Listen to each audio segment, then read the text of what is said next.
In lessons 1 and 2, we learned that we had good reason to think that implicit bias could alter our decisions and behavior, at least a little bit, and over the past 15 years, such evidence has been accumulating from laboratories across the globe.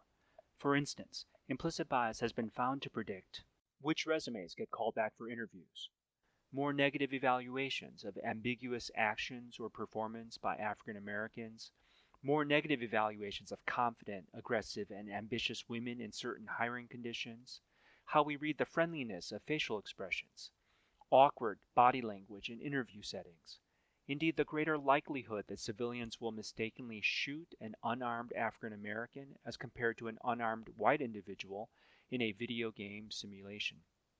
In 2009, scientists conducted a meta-analysis that summarized all the research on whether the best-known measure of implicit bias, called the implicit association test, predicted behavior in socially sensitive interactions, such as judgments across race and gender. After examining over 120 reports involving nearly 15,000 subjects, they found a correlation of R equals 0.236 between implicit bias and behavior.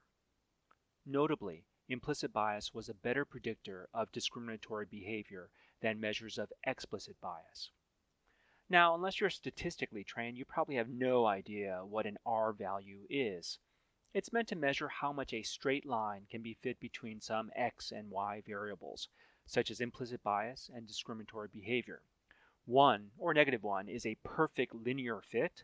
0 means no fit at all.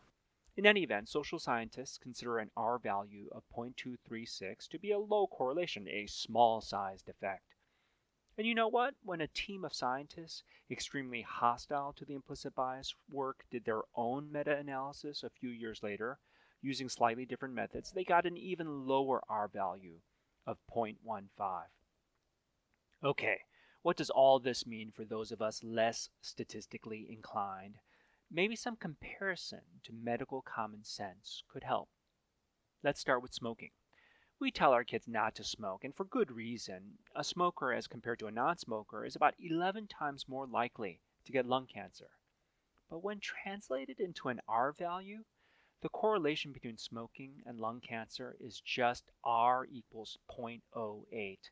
The correlation is so small because most people don't get lung cancer, whether they smoke or not.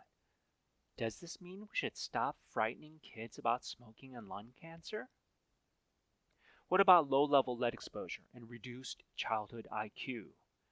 The correlation is just R equals 0.12, which is lower than the correlation found by the research team hostile to this branch of science.